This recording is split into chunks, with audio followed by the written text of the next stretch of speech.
हर हर महादेव बच्चों, केएसजी कोचिंग के YouTube channel में एक बार फिर से आपका स्वागत है। आज हम लेके आए हैं उत्तर वैदिक काल पार्ट सेकंड। पिछले पार्ट में हमने आर्यों के विस्तार और इसके अलावा उनकी राजनीतिक व्यवस्था के बारे में चर्चा की, और आज हम आर्यों की सामाजिक व्यवस्था के बारे में चर्चा करेंगे, और अगर समय थोड़ा और ज़्यादा रहा तो उनकी आर्थिक व्यवस्था के बारे में भी थोड़ा सा डिटेल से अध्ययन करेंगे। तो सामाजिक व्यवस्था की अगर देखी जाए तो उत्तर वैदिक काल में जो वर्ण व्यवस्था थी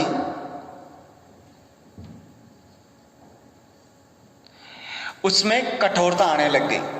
कठोरता आने का मतलब क्या था कि जो वर्ण व्यवस्था, जो पूर्व वैदिक काल में वर्ण व्यवस्था जो कर्म पर आधारित थी, वो अब जन्म पर आधारित हो गई। देखो, कर्म पर आधारित माने प्रकृति में प्रत्येक व्यक्ति एक स्वभाव के अनुरूप कार्य करता है।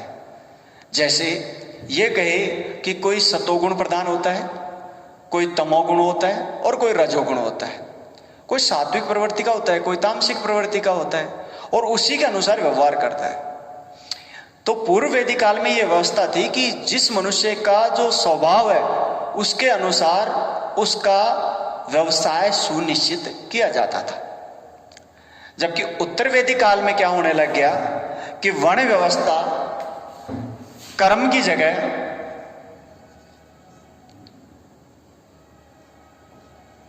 जन्म पर आधारित हो गई।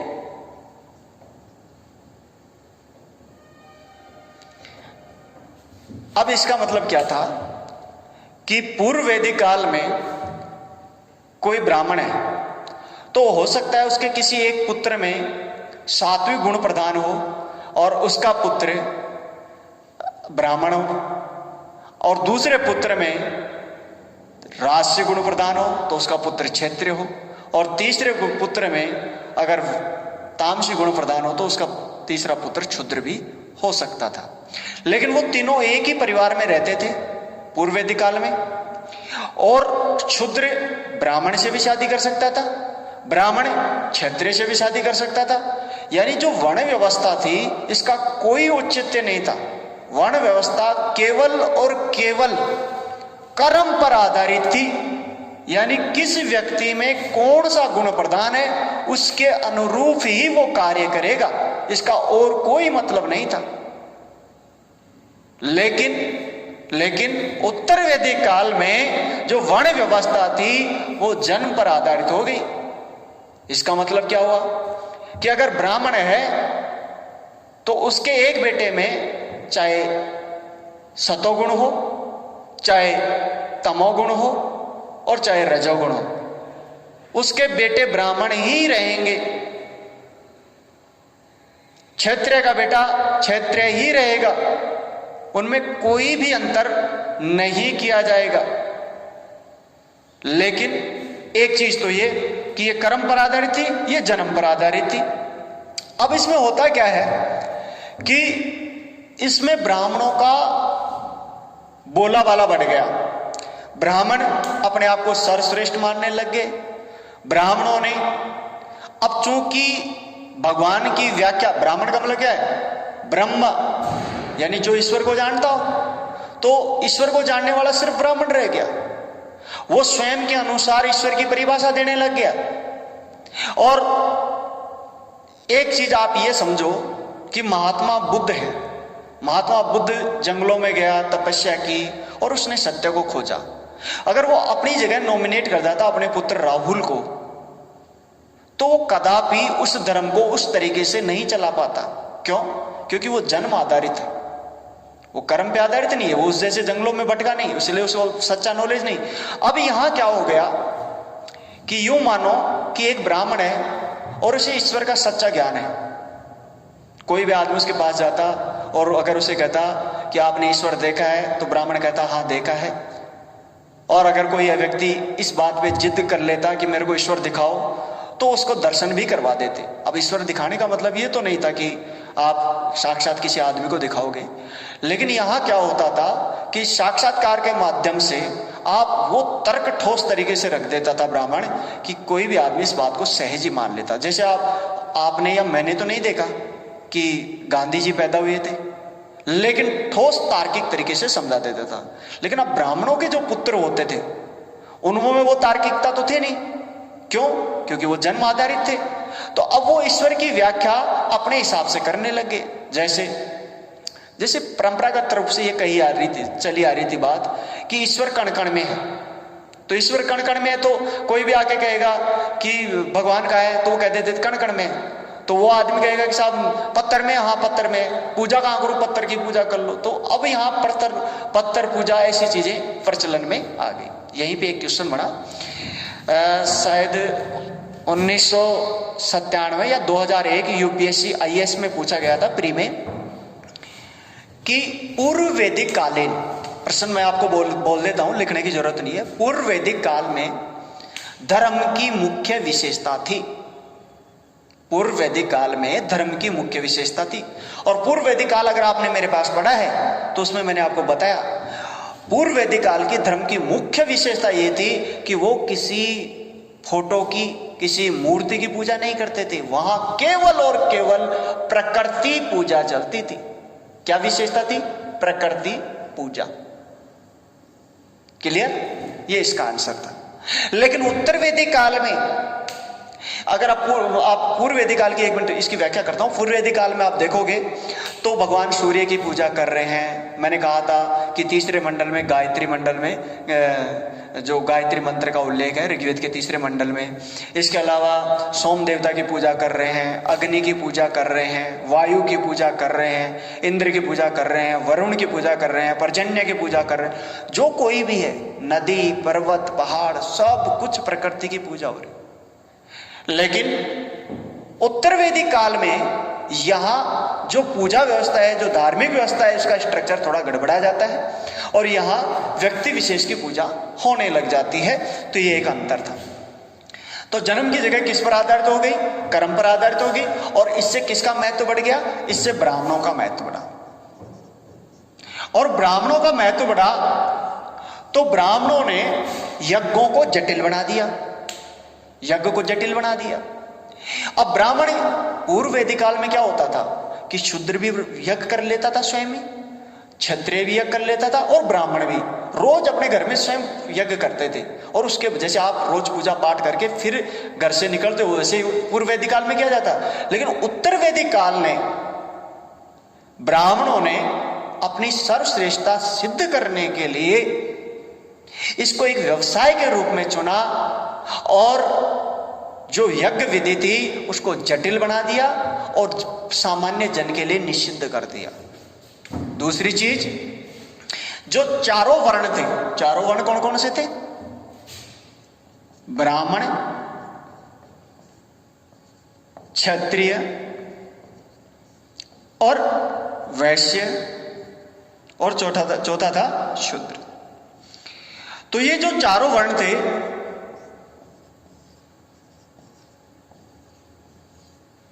इनमें ये जो तीन जो थे,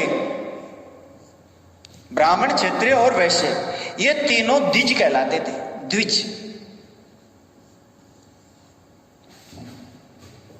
और ये उपनयन संस्कार के उत्तराधिकारी थे। उपनयन संस्कार, उम्मीद करता हूं उपनयन संस्कार आप सभी जानते होंगे, जो गले में जनेऊ डालते हैं। लेकिन इनकी एज अलग अलग थी। जैसे ब्राह्मण की उपनयन संस्कार की एज 8 वर्ष हुआ करती थी, क्षत्रिय की 9 वर्ष हुआ करती थी, वैश्य की 11 वर्ष हुआ करती थी। तो उपनयन संस्कार यानी जहां से आदमी विद्या आरंभ करता था, वो उपनयन संस्कार वहां से ही प्रारंभ हो जाता था। और यहाँ पे जो शूद्र थे, शूद्रों को कोई भी उपनयन संस्कार का अधिकार नहीं था और शूद्र जो थे सबसे निम्न माने जाते थे। दूसरी चीज एक और थी, यहां केवल जो कर चुका रहा था, जो कर दे रहा था, वो केवल और केवल एक ही वर्ग था और वो था वैश्य। कौन था? वैश्य। इसलिए वैश्य को उत्तर वैदिक काल में दो उपाधियां दी गई है। वो क्या क्या दिए गए हैं?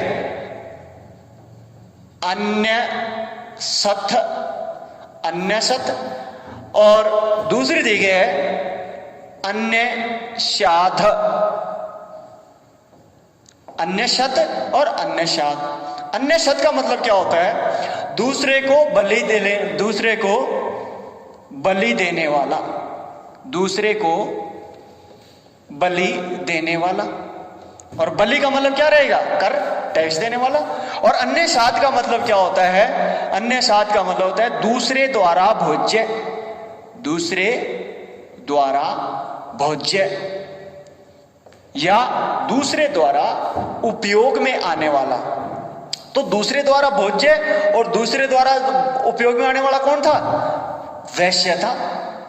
अब देखो यहां एक बड़ी चीज निकल के आ जाती है कि वैश्य खेती करता था, वैश्य पशुपालन करता था और वैश्य व्यापार करता था। तीनों काम कर रहा है भाई। व्यापार कैसे करेगा? अधिशेष रहेगा तभी तो करेगा। तो खेती भी वही करेगा बड़ी बड़ी, पशुपालन भी वो करेगा, और जो अधिशेष रहेगा उसके पास जो बचेगा उसका व्यापार करता था।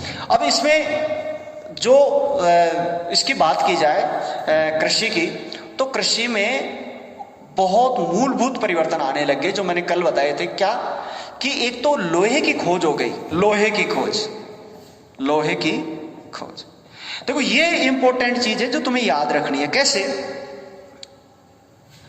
मैंने कहा कि ताम्र युगीन सभ्यता, फिर उसके बाद में आती है कांस्य युगीन सभ्यता, और फिर उसके बाद में आती है लोहे युगीन सभ्यता।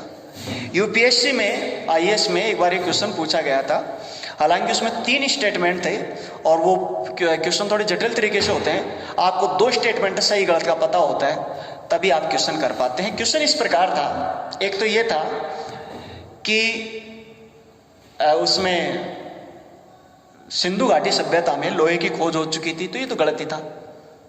और तीसरा स्टेटमेंट एक और था कि उसके लोग घोड़े से परिचित थे, घोड़े से परिचित थे सिंधु घाटी, तो ये भी गलत था। कहा लोहे की खोज, लोहे युगीन सभ्यता कौन सी कहलाती है? उत्तर वैदिक काल। तो अब लोहे की खोज हुई तो इससे 2 चीजें हुई। क्या कि एक तो तलवार का निर्माण हुआ, तलवार का निर्माण होगा तो युद्ध लड़े जाएंगे, युद्ध लड़े जाएंगे तो बड़ी बड़े जनपदों का निर्माण होगा, बड़े बड़े साम्राज्यों का निर्माण होगा। और दूसरी चीज, लोहे से कृषि के बड़े बड़े उपकरण भी बनेंगे। ठीक है। अब आती है यहां पे ब्राह्मणों और क्षत्रियों के मध्य थोड़ी प्रतिस्पर्धा प्रारंभ हो जाती। और वो प्रतिस्पर्धा क्या थी? अगर प्रतिस्पर्धा की बात की जाए तो ब्राह्मणों और जो क्षत्रिय थे इनके मध्य एक प्रतिस्पर्धा प्रारंभ हो जाती। किन किन के मध्य होती है? ब्राह्मणों के और क्षत्रिय के मध्य। और देखो वो क्यों होती है? वर्चस्व को लेकर होती है। ब्राह्मण अपने आप को सर्वश्रेष्ठ मानते थे और क्षत्रिय अपने आप को सर्वश्रेष्ठ मानते थे। ब्राह्मण ये मानते थे अगर वास्तव में अगर ज्ञान ही ना हो, अगर हम ज्ञान ही ना दें तो क्या इतने बड़े सल्तनत की स्थापना की जा सकती है? एकदम एक्यूरेट बात थी। तो ये बात निकल के आती है सतपथ ब्राह्मण में। सतपथ ब्राह्मण में एक जगह क्षत्रियों को ब्राह्मणों से सर्वश्रेष्ठ घोषित किया गया। क्षत्रियों को किससे श्रेष्ठ घोषित किया गया? ब्राह्मण से घोषित किया गया। लेकिन उसी सतपथ ब्राह्मण में, ब्राह्मण साहित्य ग्रंथ है, एक पुस्तक है एक तरह से, ऐसे मान लीजिए सतपथ ब्राह्मण। ये ब्राह्मण ब्रह्मा जो उस जमाने के तात्कालीन जो ब्राह्मण लोग होते थे उनके द्वारा लिखे गए ग्रंथ थे। तो सतपथ जो ब्राह्मण है, सब अच्छी पुस्तक है, बहुत शानदार। उसमें एक जगह ब्राह्मणों को, क्षत्रियों को ब्राह्मणों से सर्वश्रेष्ठ कहा है। लेकिन दूसरी जगह सतपथ ब्राह्मण में ही दूसरी जगह एक इसकी विरोधाभास बात कही गई है। उसमें कहा गया है कि ब्राह्मण राजा पर आश्रित है, ब्राह्मण राजा पर आश्रित है और राजा के पार्श्व में बैठता है, राजा के पार्श्व में बैठता है यानी बगल में बैठता है। किंतु वह राजा से श्रेष्ठ है। यह विरोधाभास चीज है। यहां तो एक तरफ तो उसने पहले ही कह दिया कि क्षत्रिय श्रेष्ठ है और ब्राह्मण क्या है? उनके अधीन आते हैं। क्यों?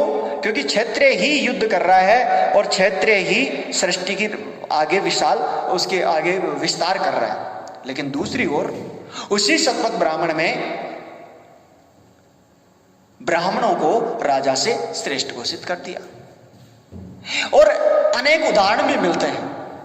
अब देखो, इन दोनों के मध्य जो प्रतिस्पर्धा थी, दोनों उच्च वर्ग थे, ब्राह्मण भी और क्षत्रिय भी, लेकिन उस वर्ग में एक प्रतिस्पर्धा जो उत्पन्न होती है, तो मैंने कल 4 शासकों के नाम बताए थे।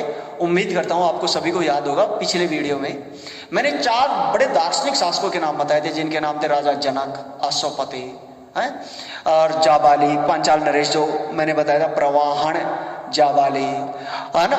तो इन सभी के बारे में अजातशत्रु, चौथा अजातशत्रु था। तो ये जो प्रसिद्ध शासक थे, उन प्रसिद्ध शासकों ने आध्यात्मिक बल पर, आध्यात्मिक दर्शन पर बल दिया। उन्होंने ब्राह्मणों की व्याख्या नहीं सुनी, उन्होंने खुद ईश्वर को जाके खोजा। कहते, आपने सुना भी होगा कि राजा जनक स्वयं हल चलाता था, ये तो आपने सुना होगा। और हल चलाता था, उसे वहीं पे खेत जोतता था और खेती करके खाता था। बड़ा दार्शनिक शासक थे। अब यहाँ पे 1-2 ब्राह्मणों के नाम बता देता हूं मैं। एक तो उन्होंने, राजाओं ने, क्षत्रिय वर्ग ने ब्राह्मणों की सर्वश्रेष्ठता को चुनौती दी, उन्हें ललकारा और उन्हें कहा कि अगर वास्तव में आप में ज्ञान है तो आप हमें आके ईश्वर का दर्शन कराइए, वरना हम आपको ईश्वर का दर्शन करवाते हैं। और इसी कड़ी में 2 उदाहरण आपको बता देता हूं मैं। एक तो है श्वेत केतु आरुणे, श्वेत केतु आरुणे, उसको शिक्षा दी थी प्रवाहन जाबाले ने, जो पांचाल नरेश था। पांचाल नरेश, प्रवाहन जाबाली पांचाल नरेश था, जिसने श्वेत केतु आरुणे नामक एक प्रसिद्ध, जो आपने अगर वाकई पूर्व वैदिक काल का थोड़ा बहुत ज्ञान होगा तो श्वेत केतु आरुणे का नाम सुना होगा। वो आरुणे किसका शिष्य? एक ब्राह्मण था, ये बहुत प्रसिद्ध ब्राह्मण था। उसको शिक्षित किसने किया था, दीक्षित किसने किया था? प्रवाहन जाबाली ने। और प्रवाहन जाबाली कौन था? पांचाल नरेश। पांचाल नरेश यानी द्रौपदी का जो भाई की बात कर रहे हो वही था। और दूसरी एक और है गार्ग्य ब्राह्मण। एक दूसरा ब्राह्मण और है जिसका नाम था, दूसरा एग्जाम्पल है गार्ग्य ब्राह्मण। और गार्ग्य ब्राह्मण को अजात शत्रु ने दीक्षित किया था। तो ये ब्राह्मण होके क्षत्रियों से वो ले रहे थे, शिक्षा ले रहे थे। तो आप इस चीज को जान सकते हो कि इन दोनों के मध्य विरोधाभास था। प्रसिद्ध इतिहासकार रामशरण शर्मा ने एक बड़ी प्रसिद्ध बात कही है। उन्होंने कहा कि ये दोनों वर्ग, ब्राह्मण और क्षत्रिय, ये हमेशा से ही आपस में शक्ति को लेकर लड़ते रहे हैं। लेकिन जब भी किसी दूसरे क्षुद्र वर्ग की बात आती है तो ये आपसी विवाद को भुलाकर एक जगह हो जाती है। ये रामशरण शर्मा की एनसीईआरटी में लिखा हुआ है। तो उन्होंने कहा कि ब्राह्मण और क्षत्रिय आपस में लड़ते रहते हैं शक्ति के लिए, लेकिन जब भी शूद्र की बात आती है, शूद्र के शोषण की बात आती है, तो ये आपसी बैर बुलाकर एक साथ हो जाते हैं।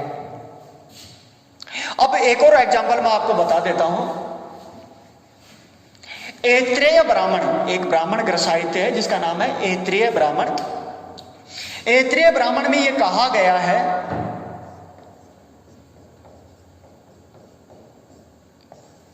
कि राजा जो है, राजा ब्राह्मण की जीविका चाहने वाला है। ऐत्रेय ब्राह्मण में राजा को ब्राह्मण की जीविका चाहने वाला कहां है? और वो कहता है, ऐत्रेय ब्राह्मण में आगे लिखा है कि राजा जब चाहे किसी भी ब्राह्मण को पदच्युत कर सकता है और उसके पद से हटा भी सकता है। राजा ब्राह्मण को क्या कर सकता है? हटा सकता है। नेक्स्ट है, अगर शिल्पियों में बात की जाए, शिल्प वर्ग की अगर बात की जाए तो शिल्पियों में उत्तर वैदिक काल में सबसे बड़ा जो स्थान जो था, वो सबसे बड़ा स्थान था रथकार का। शिल्पी वर्ग में अगर बात की जाए तो सबसे बड़ा स्थान किसका था? रथकार का। अब देखो रथकार का स्थान सबसे महत्वपूर्ण क्यों था, यह सोचने वाली चीज है। अगर आप वाकई थोड़ा सीरियसली देख रहे होंगे तो आप एक चीज समझ गए होंगे क्यों था, मतलब जो रथकार था इसका इतना महत्व क्यों था। देखो उत्तर वैदिक काल में आर्यों का विस्तार होता है, तो आर्य उड़ के तो आएंगे नहीं। आर्य जो राजा था वो युद्ध करेगा, तो युद्ध करेगा तो किसके ऊपर आएगा? घोड़े के ऊपर आएगा, रथों के ऊपर चलेगा। तो रथकार जो होते थे वो राजा की जान भी बचाया करते थे और बड़े कीमती होते थे। जिसके रथ जितने मजबूत होते थे शासक उतना ही ज्यादा आगे जाया करता था। बाहुबली आपने देखी होगी, बाहुबली का जो भाई था और उसका जो रथ था कितना खतरनाक था, सारों को साफ करके चलता था ना, तो वो वाला रथ है ना। तो रथ का शिल्पियों में सबसे महत्वपूर्ण स्थान किसका था? रथकारों का था। और यहां तक कि जो रथकार हैं, रथकार, उन रथकारों को यज्ञोपवीत का अधिकार था, जो जनेऊ धारण करने का अधिकार था। और जो हालांकि रथकार जो थे वो क्षुद्र वर्ग में आते थे, सेवा करना क्षुद्र वर्ग में आ रहा है, लेकिन उन्हें यज्ञोपवीत का अधिकार दिया गया। क्यों? क्योंकि राजा के पास ही तो बैठेगा, राजा से टच भी होगा, उसके लिए उसकी जान भी बचाएगा। तो इसका बहुत इंपॉर्टेंट रोल हुआ करता था। और आपने सुना भी होगा कि जो कर्ण था उसे सूत पुत्र भी कहा जाता था। अब एक चीज इंपॉर्टेंट मैं आपको ये एक और बता देता हूं। इस समय तक अभी तक छुआछूत की भावना डेवलप नहीं हुई थी। वर्ण व्यवस्था जो थी वो जन्म पर आधारित हो गई थी, 100% सही है। ब्राह्मण का पुत्र ब्राह्मण होगा, शूद्र का पुत्र शूद्र होगा, किंतु छुआछूत व्यवस्था नहीं थी। छुआछूत व्यवस्था नहीं थी। अब ये क्यों? देखो कोई भी परिवर्तन जो लाए जाते हैं, अगर समाज में आप धीरे धीरे लेके आते हो तो जो समाज होता है उसे आत्मसात कर लेता है। आप उनकी कैटेगरी अलग बना दिए और आप उनसे छुआछूत नहीं कर रहे, तो आप नॉर्मल आदमी ऐसा सोचेगा चलो ठीक है यार, उससे क्या फर्क पड़ रहा है, अपने शूद्र के शूद्र रह जाएंगे, अरे ब्राह्मण का ब्राह्मण हो जाएगा, फर्क तो कोई पड़ ही नहीं रहा। तो परिवर्तन जो लाए जाते हैं वो एकदम धीरे तरीके से लाए जाते हैं। और बहुत से लोग आज भी इस नीति को फॉलो करते हैं। बाद में उनसे छुआछूत भी होने लग जाएगा, सब चीजें धीरे धीरे होंगी, लेकिन यहां पे छुआछूत नहीं था। छुआछूत नहीं था इसका मतलब क्या हुआ? इसका मतलब यह था कि अभी भी ब्राह्मण क्षत्रियों से शादी कर सकते थे, क्षत्रिय उनसे शादी कर सकते थे, लेकिन उन्हें वो सम्मान नहीं मिलता था पहले। यानी वैदिक काल की अगर बात की जाए, पूर्व वैदिक काल में तो वहां शादी कर रहे हैं तो सभी लोग जा रहे हैं, नॉर्मल है, उनके कोई मनोमस्तिष्क में नहीं है। लेकिन अगर उत्तर वैदिक काल में बात की जाए, अगर कोई ब्राह्मण है उससे शादी कर रहा है, कर सकता है बिल्कुल, लेकिन लोग उसे उस सम्मान से नहीं देखेंगे, हल्का सा एक गैप उत्पन्न वहां पे हो जाता है। और अगर बात की जाए तो यहां पे द्विजों और शूद्रों के मध्य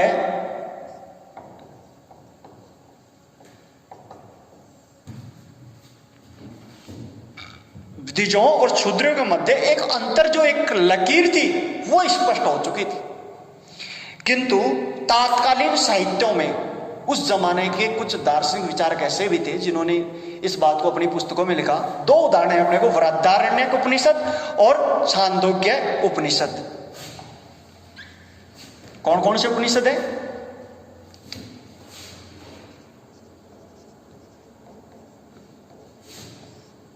बृहदारण्यक उपनिषद जो मैंने आपको पहले पढ़ा दिया, सबसे बड़ा है। दूसरा है छांदोग्य उपनिषद।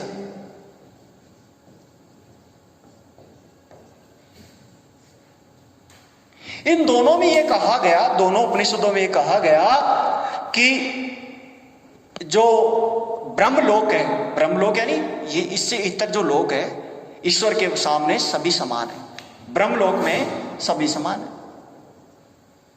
अब इसका मतलब क्या है कि अब जो थोड़ा बहुत विद्रोह भी उठा होगा उस जमाने में, उसको भी शांत कर दिया गया। जो थोड़ा बहुत विद्रोह भी उठा होगा उसको भी ये कह के शांत कर दिया गया कि ब्रह्मलोक में तो सभी समान है। और एक चीज और थी कि आगे उसमें कहा, ब्रह्म बृहदारण्यक में और छांदोग्य में दोनों में कहा है, अतः चांडाल को भी यज्ञ का अवशेष पाने का अधिकारी माना है। यानी इनमें कहा कि ब्रह्मलोक में सभी ईश्वर के समान है, तो यज्ञ का जो अवशेष होगा वो सभी को मिलेगा। कैसे? इस बात को समझ रहे हैं आप? इसका मतलब ये हो गया कि आप यज्ञ तो करो, ब्राह्मण कभी नहीं चाहेगा, चाहे वो क्षुद्र हो, चाहे कोई भी हो, किसी के घर में मृत्यु हो, किसी के घर में ब्राह्मण वहां जाएगा, विधि विधान से पूजा पाठ करवाएगा और वो उसको खाएगा। तो चांडाल को भी उसने नहीं छोड़ा, चांडाल को लालच दे दिया कि ब्रह्मलोक में आप जो यज्ञ कर रहे हो उसका अवशेष आपको मिलेगा। समझ रहे हो आप जो यज्ञ कर रहे हो उसका अवशेष आपको मिलेगा। तो ये चीज एक कॉन्सेप्चुअल है, ये ध्यान रखना। आगे एक और चीज है जो मैं आपको बताता हूं, जिसके ऊपर क्वेश्चन भी पूछा गया था। सर्वप्रथम गोत्र जो व्यवस्था थी, गोत्र व्यवस्था सबसे पहले अथर्ववेद में मिलती है। अथर्ववेद में मिलती है, जो वंश, कुल और जाति को परिभाषित करती है गोत्र व्यवस्था। और गोत्र व्यवस्था जो प्रारंभ हुई सबसे पहले उत्तर वैदिक काल में ही व्यवस्था प्रारंभ हुई। इससे पहले कोई गोत्र व्यवस्था प्रचलन में नहीं थी। और गोत्र व्यवस्था का सर्वप्रथम उल्लेख कहां पे मिलता है? अथर्ववेद में। यूपीएससी में आईएएस प्री में एक बार क्वेश्चन पूछा गया कि निम्नलिखित में से कौन सा पृथक है, और उसने कहा निम्नलिखित में से उत्तर वैदिक कालीन व्यवस्था से कौन सा पृथक है, और उसमें 4 ऑप्शन दिया। पहला दिया गोत्र, तीसरा दिया दूसरा वंश, तीसरा दिया कुल और चौथा दिया कोष। ये कोष पृथक है, कोष तो कोई मतलब ही नहीं है। समझ रहे हो? तो गोत्र, वंश, कुल ये तीनों कहां से संबंधित थे? उत्तर वैदिक कालीन सामाजिक व्यवस्था से संबंधित थे। तो यहां अलग क्या हो गया? अलग था कोष। तो ये क्वेश्चन भी पूछा गया। तो देखो, अगर आप थोड़ा डीपली अध्ययन करते हो तो आपकी चीजें भी समझ में आती है, कॉन्सेप्ट भी समझ में आता है। वरना आप ऊपर से एकदम अध्ययन करके निकल जाओ, सामाजिक व्यवस्था में कुछ ही नहीं है, एक ही लाइन है जो तुम्हें रटनी है कि सबसे पहले जो वर्ण व्यवस्था थी वो कर्म की जगह जन्म पर आधारित होगी। बस बात खत्म। यहां विद्वान जो व्यक्ति होगा वो इसको सब तरीके से समझ जाएगा। लेकिन अगर आप पहली बार अध्ययन कर रहे हो, अगर आप ये सोचते हैं कि हमें पूर्णतः इसका अध्ययन करना है गहराई से, तो आप इनको चीजों को एक एक को डिटेल से लेके चलो। आप यकीन रखिए कि यूपीएससी तक फाइट कर सकते हैं। तो अथर्ववेद में इसका सबसे पहले मतलब जो है उल्लेख मिलता है गोत्र व्यवस्था का। और अब बात की जाए तो आश्रम व्यवस्था की, तो आश्रम व्यवस्था आपको मालूम है 4 आश्रम हैं अपने। मैंने वहां पे बता भी दिया था, पूर्व वैदिक काल में बता दिया था सामाजिक व्यवस्था में, लेकिन फिर से बता देता हूं कि अपने जो 4 आश्रम हैं, तो छांदोग्य उपनिषद में 3 आश्रमों की चर्चा की गई है। 4 की नहीं की गई है, 3 की गई है। कौन कौन से की है? ब्रह्मचर्य, दूसरा है गृहस्थ, तीसरा है वानप्रस्थ और चौथा है सन्यास। तो छांदोग्य उपनिषद की अगर बात की जाए तो उसमें केवल इन 3 आश्रमों की ही चर्चा की गई है, सन्यास आश्रम की चर्चा नहीं की गई है। संन्यास आश्रम की चर्चा नहीं की गई। तो अब देखो, जो ये तीनों हैं, ब्रह्मचर्य आश्रम, इनके बारे में मैंने आपको पहले बता दिया था, लेकिन फिर भी एक बार दोबारा से बता देता हूं। ब्रह्मचर्य जो आश्रम था वो जन्म से लेके 25 वर्ष था। ये गृहस्थ आश्रम जो था 26 से लेके 50 वर्ष था। वानप्रस्थ आश्रम 51 से लेके 75 वर्ष था। और संन्यास आश्रम 75 से लेके 100 वर्ष था। ठीक है। अब इसमें क्या होता था, ब्रह्मचर्य आश्रम में सिर्फ एक ही कार्य था कि व्यक्ति जो जीवन जीना है, व्यक्ति आया है, जन्म लिया है, तो एक जीवन तो जिएगा। तो 0 से लेके 25 साल तक वो किसी अच्छे गुरु के पास जाएगा और अच्छे गुरु के पास जाके अपनी शक्तियों को जानेगा, अंतर्निहित शक्तियों को, और उसके अनुसार अच्छी शिक्षा लेके एक अपना लक्ष्य निर्धारित करके और उस लक्ष्य तक पहुंच के अपनी आजीविका, अपना जीवन निर्वाह करेगा। तो 25 साल तक वो सिर्फ गुरु के पास रह के अपना शिक्षा ग्रहण करता था। और ब्रह्मचर्य आश्रम यही इसी से संबंधित है। दूसरा था गृहस्थ में क्या होता था, जो धर्मानुकूल विवाह करके संतानोत्पत्ति करता था और फिर उसके बाद में अपने बच्चों का पालन पोषण करता था। कोई जो अतिथि आता था उसका सत्कार करता था और किसी ब्राह्मण जो होता था उसको दान दक्षिणा दिया करता था। तो ये गृहस्थ आश्रम था। तीसरा जो था वानप्रस्थ आश्रम। वानप्रस्थ आश्रम में क्या था कि कोई भी व्यक्ति 51 साल होते ही वो अपने बच्चों के दायित्व से एकदम थोड़ा विमुख होके और सामाजिक कार्यों में रुचि लेने लग जाता था और समाज के हित के लिए कार्य करने लग जाता था। और जो संन्यास आश्रम था तो अब व्यक्ति खुद के दायित्व से मुक्त हो जाता था, परिवार के दायित्व से मुक्त हो जाता था और तीसरा समाज के दायित्व से मुक्त हो जाता था और वो ईश्वर की भक्ति भाव में डूब जाया करता था। और इस प्रकार वह अपने परलोक के लिए कार्य करने लग जाता था। तो छांदोग्य उपनिषद में इन 3 आश्रमों का उल्लेख किया गया है। और जबकि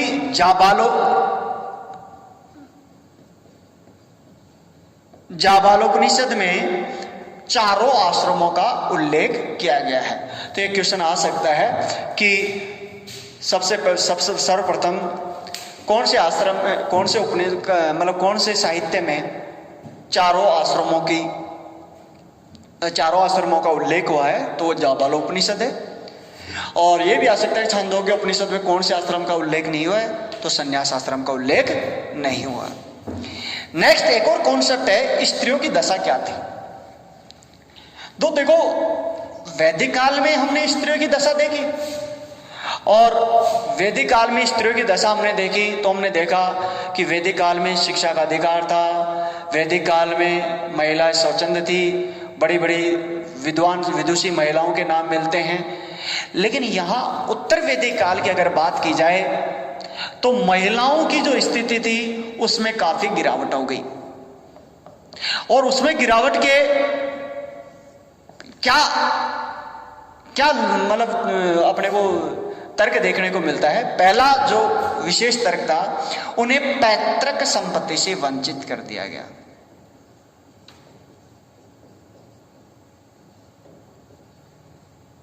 पहला काम, देखो सबसे पहले इंसान जो ताकत जो इंसान की जो होती है वो होती है उसके घर पे क्या है और उस पे उसका कितना अधिकार है। तो पहला जो घर होता है, अगर कोई घर मजबूत घर में पैदा होगा तो आदमी मजबूत होता है, और अगर कोई गरीब घर में होगा तो बच्चा वैसे ही मर जाता है। तो पहली जगह जहां चोट की गई महिलाओं की स्थिति पे वो कहां हुई? पैतृक संपत्ति पे। पैतृक संपत्ति से उसे वंचित कर दिया, ठीक है। दूसरी इसकी जो गिरावट हुई वो हुई उसके राजनीतिक अधिकार पे। राजनीतिक अधिकार क्या था?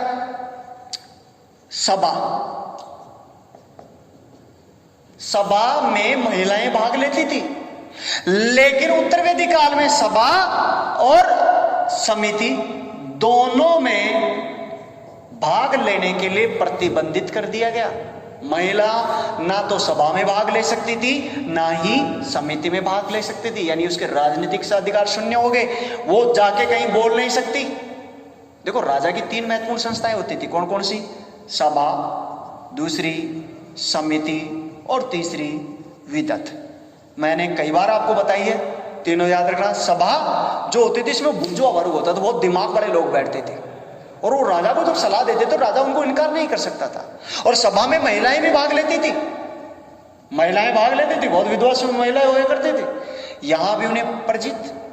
समिति में, समिति जो होती थी वो जनप्रतिनिधि सभा होती थी, चुने हुए प्रतिनिधि होते थे, वो राजा को नियुक्त करते थे, राजा को हटा सकते थे, उसके फैसलों में भी दखलंदाजी किया करते थे। लेकिन इसमें महिलाएं भाग पहले से भी नहीं लेती थी, बाद में तो कोई सवाल ही नहीं उत्पन्न। तीसरी होती थी विदत। विदत में लूट के जो माल होता था उसका बंटवारा किया जाता, इसमें महिलाएं भाग लेती थी, और यहां भी इन्हें वंचित कर दिया गया। तो यहां महिलाओं का तीनों राजनीतिक अधिकार, पहला तो आपका घर से अधिकार समाप्त किया, दूसरा राजनीतिक अधिकार समाप्त कर दिया, समझ में आ रहा है। अब तीसरा उनके साथ जो अधिकार किया गया, तीसरा जो उनका छेड़ाछाड़ की गई उनके अधिकारों के, वो थी उन्हें शिक्षा के अधिकार से वंचित किया जाना। शिक्षा के अधिकार से वंचित किया जाना, इसका मतलब क्या हुआ? इसका मतलब यह हुआ कि एक तो महिलाएं जो थी, महिलाओं में सभी महिलाओं को शिक्षा के अधिकार से वंचित कर दिया। शूद्रों को भी शिक्षा के अधिकार से वंचित कर दिया। दासों को भी शिक्षा के अधिकार से वंचित कर दिया गया।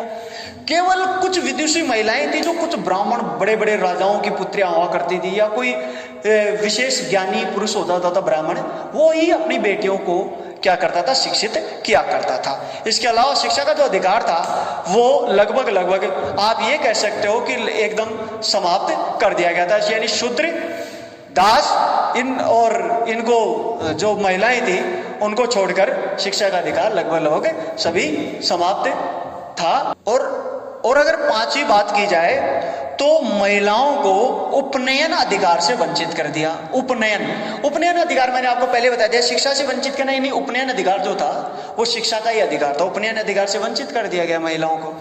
अच्छा, एक चौथी बात की जाए, साहित्यिक स्रोतों में बात की जाए तो आप अथर्ववेद को ले लीजिए। अथर्ववेद को तो आप देख ही लेना। अथर्ववेद में पुत्री के जन्म पर खिन्नता प्रकट की है। पुत्री के जन्म पर क्या प्रकट की है? खिन्नता प्रकट की है। अथर्ववेद के ऊपर क्वेश्चन पूछ चुका है, यूपीएससी क्वेश्चन पूछ चुका है कि जो वशीकरण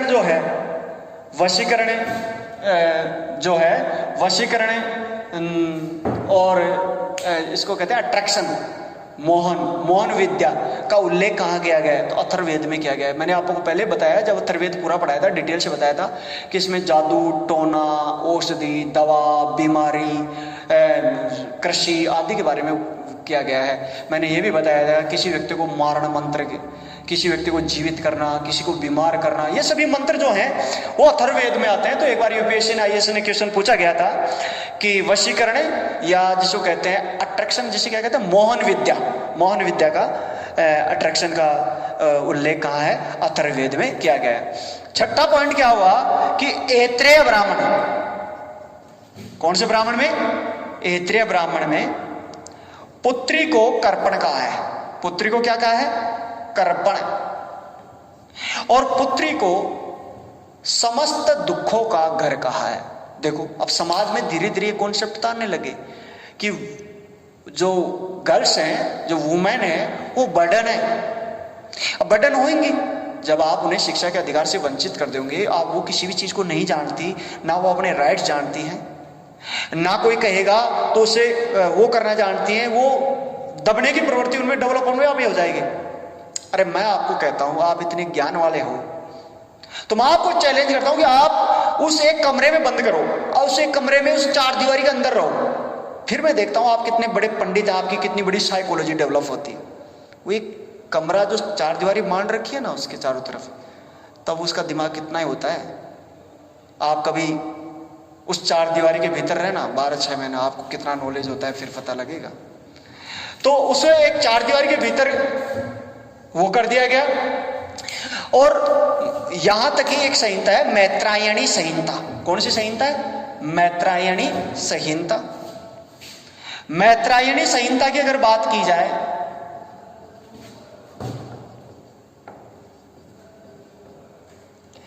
तो उसमें सुरा पासा के साथ तीसरी बुराई लड़की को कहा है। कौन कौन सी बुराई? 3 बुराइयां बताया, सुरा, पासा, पासा को जैसे कहते हैं धूत विद्या, और एक तीसरी जो कहा है उसमें स्त्री। इन तीनों को क्या कहा है? बुराई कहा है। मैत्रायणी संहिता वही है जिसमें मनु की 10 पत्नियों का उल्लेख है। मैत्रायणी संहिता में मनु की 10 पत्नियों का उल्लेख है, ठीक है। और एक चीज यहां पे थोड़ी बहुत ठीक थी, कह सकते हैं कि अभी भी शादी की जो उम्र थी वो 16-17 वर्ष थी। शादी की उम्र कितनी थी? 16-17 वर्ष थी। और अगर बात की जाए कि अथर्ववेद में सती प्रथा का उल्लेख मिलता है। अथर्ववेद में किसका उल्लेख मिलता है? सती प्रथा का उल्लेख मिलता है। अथर्ववेद में सती प्रथा का उल्लेख मिलता है। और इसी काल में, ये जो उत्तरवेदी काल है, इसी में ही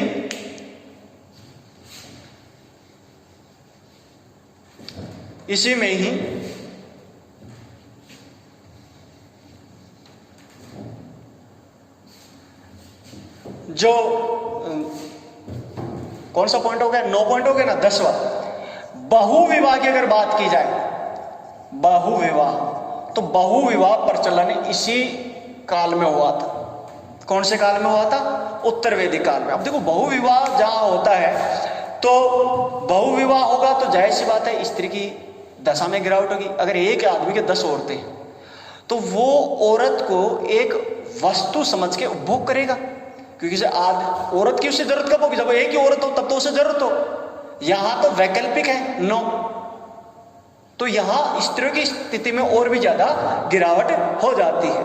अगर बात की जाए कि अश्वालयन ग्रह सूत्र है, अश्वालयन ग्रह सूत्र में इसको आप एक बार स्क्रीनशॉट ले तो लो। ये महिलाओं की स्थिति के पूरे 10 पॉइंट एक साथ ही कर दिया हूं, फिर अगला टॉपिक अलग से आएगा। लेकिन इसमें एक चीज और मैं आपको बता देता हूं महिलाओं की स्थिति में ही, कि जो शतपथ ब्राह्मण है अपना, शतपथ ब्राह्मण में अनेक विदुषी महिलाओं के नाम भी मिलता है उस जमाने की उत्तरवैदिक काल में। जैसे गार्गी, दूसरा मैत्रेयी, तीसरा गंधर्व, ग्रहिता, और चौथा जाबाली।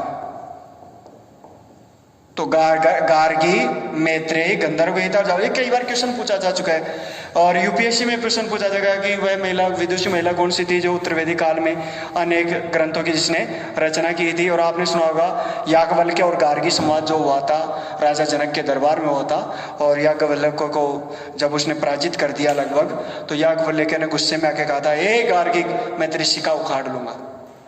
और गार्गी पुरस्कार भी जो अब अभी वर्तमान में 10th में और 12th में गार्गी पुरस्कार मिलता है 80% से ऊपर परसेंटेज लाने वाली महिलाओं को। तो ये क्वेश्चन काफी पूछे जाते हैं। ये उत्तरवैदिक कालीन 4 महिलाएं हैं, इनको नाम रट लेना, ज्यादा भी नहीं तो इन 2 को तो नाम रट लेना, गार्गी और मैत्रेयी। ये तो तुम्हें याद रहना ही चाहिए, क्योंकि ये क्वेश्चन बार बार पूछे जाते हैं कि कौन सी वैदिक कालीन महिला है और कौन सी उत्तर वैदिक कालीन महिला। ये ऊपर वाले एग्जामों में ज्यादा जटिल तरीके से पूछ लेते हैं, और जो थोड़ी नीचे एग्जाम्स होती हैं उनमें थोड़ा सीधा ही पूछ लेते हैं। उसमें केवल वैदिक कालीन महिला ही पूछेगा, उत्तर वैदिक और पूर्व वैदिक और उत्तर वैदिक इन दोनों में डिफरेंस नहीं करेगा। तो ये शतपथ ब्राह्मण की बात आती है। और उसके बाद भी एक चीज और होती है, अथर्ववेद में एक बात कही गई है। अथर्ववेद में क्या कहा गया है? अथर्ववेद में एक सम्मानजनक बातें बता रहा हूं महिलाओं की। एक तो विदुषी महिलाएं, दूसरी एक सम्मानजनक बात यह थी, अथर्ववेद में कहा कि जो महिला होती है वो घर की स्वामिनी होती है। महिला क्या होती है? स्वामिनी होती है। और वो अपने पति के साथ यज्ञ में भाग ले सकती है। तो यहां महिला को एक स्वामिनी का दर्जा दे दिया और दूसरा पति के साथ यज्ञ में भाग लेने का अधिकार दे दिया। तो ये दो तीन अधिकार उसके पास बचे थे, तो ये एक अधिकार उसके पास, महिला के पास अभी भी बचा था। और एक और था, अथर्ववेद में एक और बात कही गई। अथर्ववेद में ये कहा गया कि महिलाएं जो होती थी, बालिकाएं जो होती थी, उन्हें ब्रह्मचर्य का पालन करना चाहिए। उन्हें ब्रह्मचर्य का पालन करना चाहिए, ये स्पष्ट रूप से उल्लेखित है। ब्रह्मचर्य का मतलब यह था मन, कर्म और वचन से, काम वासना से विरक्त होना। तो ये महिलाओं के लिए अधिकार, ये अधिकार नहीं कह सकते, या महिलाओं को एक दायित्व थोप दिया गया, या महिलाओं की स्थिति कमजोर बनाने के लिए एक दायित्व थोप दिया गया। जबकि शतपथ ब्राह्मण में ये स्पष्ट रूप से कहा गया है कि शतपथ ब्राह्मण में ये स्पष्ट रूप से कहा गया है कि महिलाओं को, स्त्रियों को यज्ञ और वैदिक ग्रंथ पढ़ने का अधिकार था। यज्ञ और वैदिक ग्रंथ पढ़ने का अधिकार था। और तैत्तिरीय ब्राह्मण की बात की जाए, तैत्तिरीय ब्राह्मण में यह कहा गया है कि ब्राह्मण को वसंत ऋतु में,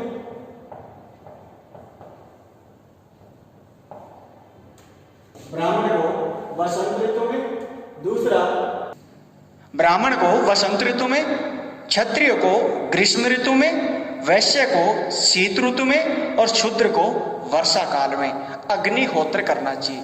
अग्निहोत्र का मतलब यह है कि स्त्री के संपर्क में आकर और पुत्र प्राप्ति के लिए प्रयास करना चाहिए। सिर्फ एक वर्ष में एक बार ही स्त्री से संपर्क में आने की अनुमति देते हैं। कौन? तैत्तिरीय ब्राह्मण।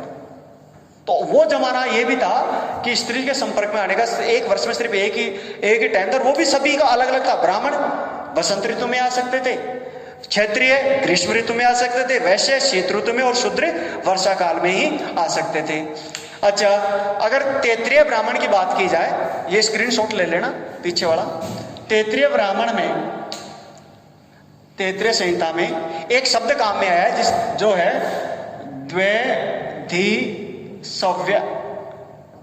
दैधिसव्य। तैत्तिरीय ग्रंथ में एक शब्द है दैधिसव्य। दैधिसव्य का मतलब होता है विधवा का पुत्र। विधवा जो तैत्तिरीय संहिता है उसमें विधवा के विवाह की भी चर्चा की गई है। तो ये महिलाओं के लिए एक अच्छी चीज थी कि विधवा का विवाह भी हुआ क्या करता था। और शतपथ ब्राह्मण के अनुसार दास और शूद्र भी, शतपथ ब्राह्मण में कहा है कि दास और शूद्र जो अग्निष्टोम यज्ञ था उसमें भाग ले सकते थे। अग्निष्टोम यज्ञ में क्यों? देखो, अग्निष्टोम यज्ञ जो होता था, कल मैंने पढ़ाया होगा, आपको याद होगा, उसमें पशु की बलि दी जाती थी। अब पशु की बलि देंगे तो ब्राह्मण तो खाएगा ना, तो यज्ञ का अनुष्ठान, यहां धार्मिक जटिलता है, ब्राह्मण को फायदा हो रहा है तो वो तो अनुष्ठान कर सकता था, है ना। और अगर बात की जाए कि छांदोग्य उपनिषद में, तो एकमात्र छांदोग्य उपनिषद है जहां दासों को संपत्ति का अधिकार दिया गया है। कौन से उपनिषद में दिया गया? छांदोग्य उपनिषद में दासों को किसका अधिकार दिया गया? दासों को संपत्ति का अधिकार दिया गया है। ठीक है, तो दासों को संपत्ति का अधिकार कहां दिया गया है? छांदोग्य उपनिषद में। आप इसका स्क्रीनशॉट ले। अब देखो, जो अस्वालयन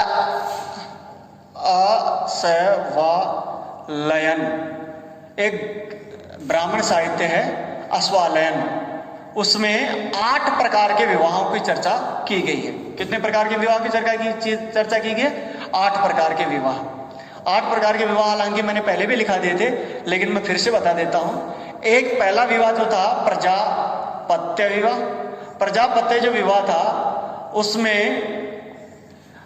जो व्यक्ति होता था वो अपनी पुत्री का विवाह किसी व्यक्ति को पसंद करके उसके साथ कर दिया करता था। और ये वर और जो वधू थे वो धर्म का आचरण करके विवाह करते थे। धर्म का आचरण यानी अपने समाज में अपने परंपराओं के अनुसार जिस प्रकार शादी का प्रचलन था उस तरीके से शादी क्या करते थे, तो ये प्रजापत्य विवाह कहलाता था। दूसरा जो विवाह था वो था आर्ष विवाह। अब इसमें क्या होता था, इसमें जो वर होता था, वर यानी दूल्हा लड़की के पिता को एक जोड़ी बैल देता था। एक जोड़ी बैल देता था और एक जोड़ी का मतलब एक जोड़ी में दो होते हैं, एक जोड़ी बैल देता था और उसके बदले में उसकी मतलब जो लड़की की जो पुत्री होती थी उसके साथ शादी करता था। तीसरा होता था देव विवाह क्या होता था कि पिता जो होता था वो अपने घर पे यज्ञ का आयोजन कराता था और यज्ञ का जो पुरोहित होता था उस पुरोहित के साथ ही अपनी पुत्री या कन्या की शादी कर देता था। तो यज्ञ के पुरोहित के साथ, पुरोहित जो पुजारी होता था ना, ब्राह्मण, उसके साथ विवाह कर देता था।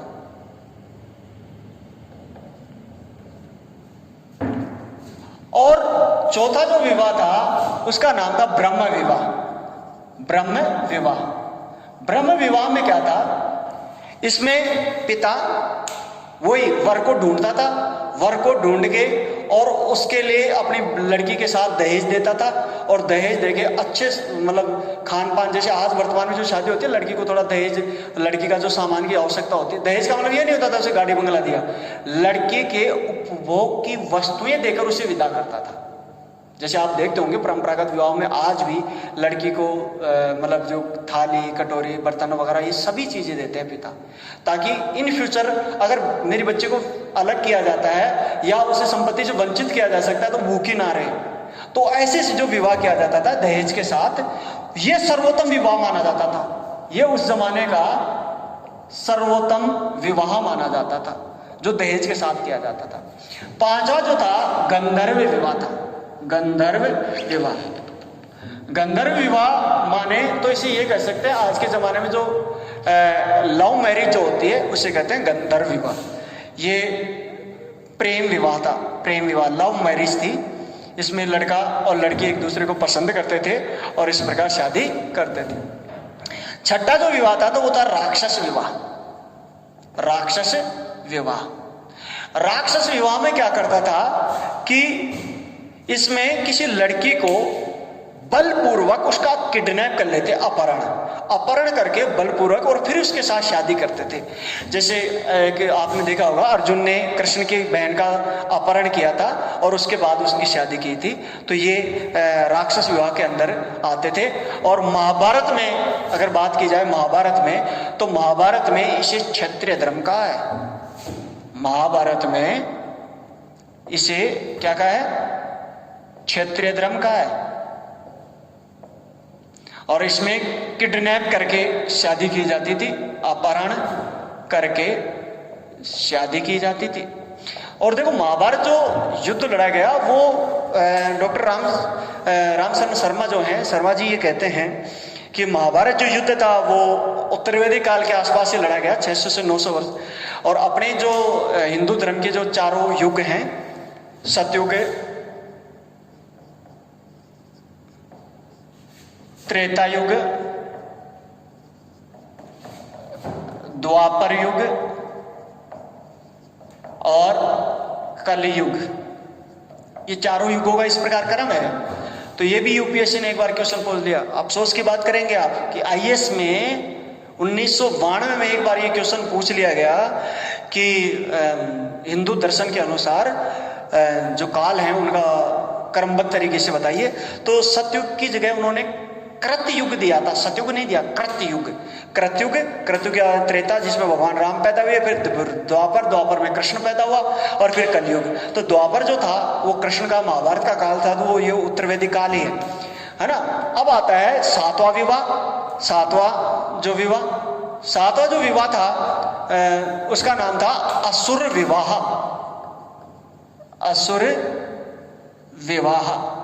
असुर विवाह जो था, इसमें क्या करता था कि जो पिता होता था, पिता वो लड़के से पैसे लेता था, कुछ पैसे लेकर लड़की को बेच देता था। तो पिता पैसे लेकर लड़की को या पुत्री को बेच देता था, इसमें बेच देता था। और लास्ट जो था आठवां, पिशाच विवाह।